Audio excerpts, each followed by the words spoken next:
Right now, the day's biggest news stories from a Vegas perspective. This is the Vegas Take with Sharp and Shapiro.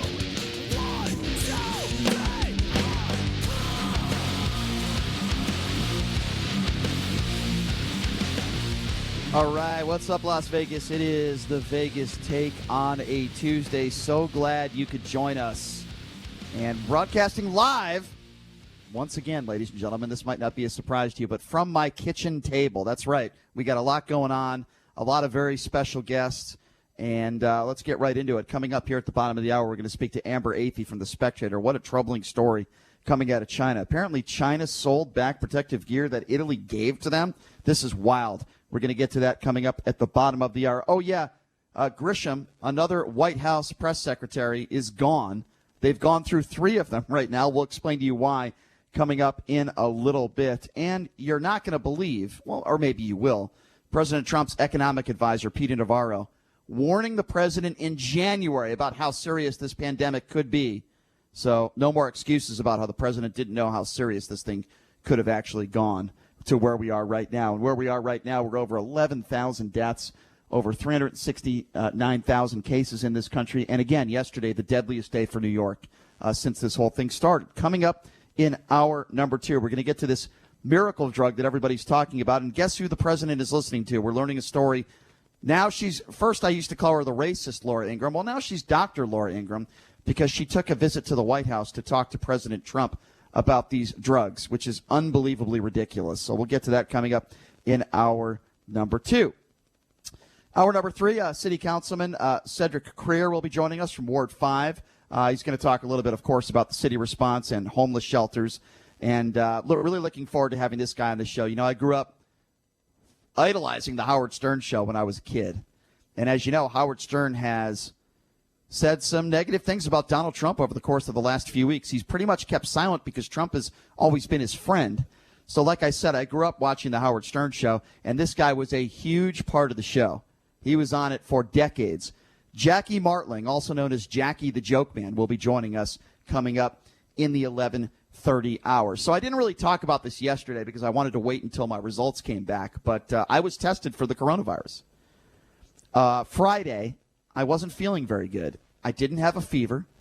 I didn't even have cold-like symptoms, but I had noticed for the last week I was really struggling sleeping. That was giving me a headache.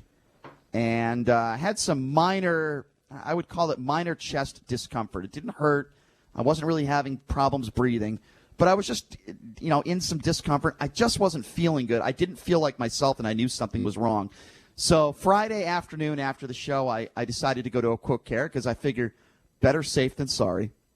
Saw some of the great people over there down the street from where I live, and one of the doctors checked me out. Blood pressure was, average.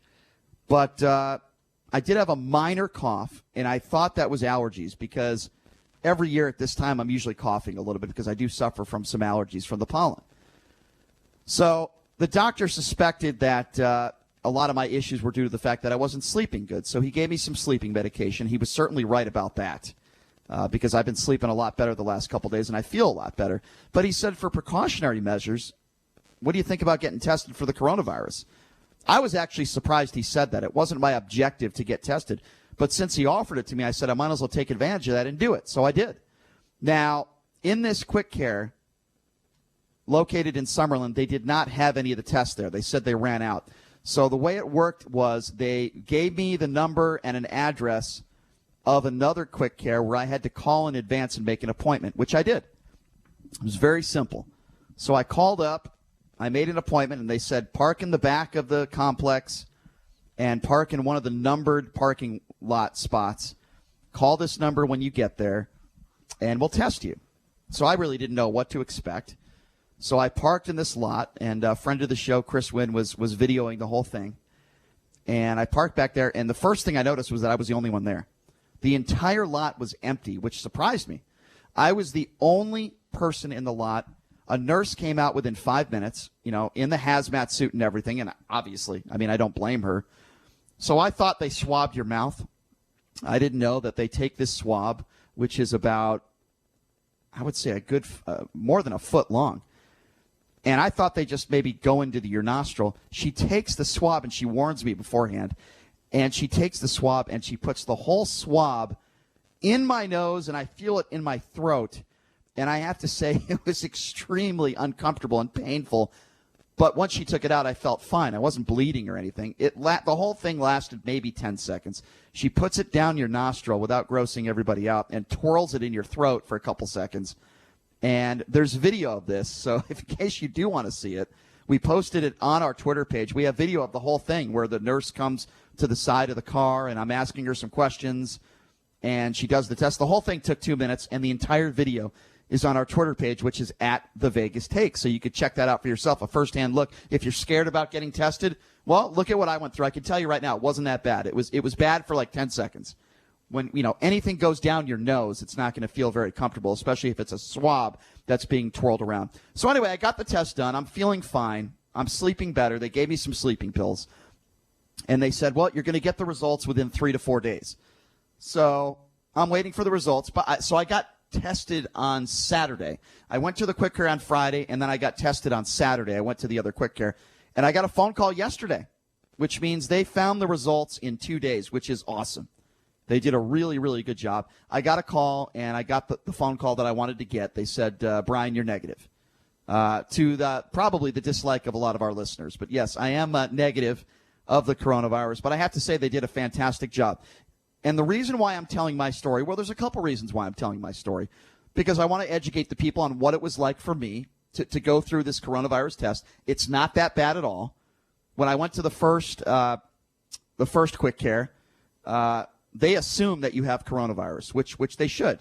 You actually check into the Quick Care outside. They don't touch you or anything. They make you wear a mask. So I got my mask. The lady's wearing gloves and the hazmat suit. They're very, very careful. They don't let you open up any doors. They make you put hand sanitizer on several times. They're very professional. I was very, very, very surprised, and I thought they did a great job. And if you have an opportunity to get help if you're not feeling good and you have decent insurance, I highly recommend you go to a Quick Care instead of the emergency room. It was a far better experience for me. They don't let you wait in a waiting room. You have to wait in your car, which is understandable. But so what? I'd rather wait in my car. You listen to your music. You make some phone calls. Time went by fast. So all in all, it wasn't that bad of an experience for me. And it gave me peace of mind, also knowing that I do not have the virus. Now, as you know, you could be walking around with the virus and you don't even know it. You don't have to have symptoms to have it. But I was really impressed with the professionalism of everyone that took care of me and did a really good job.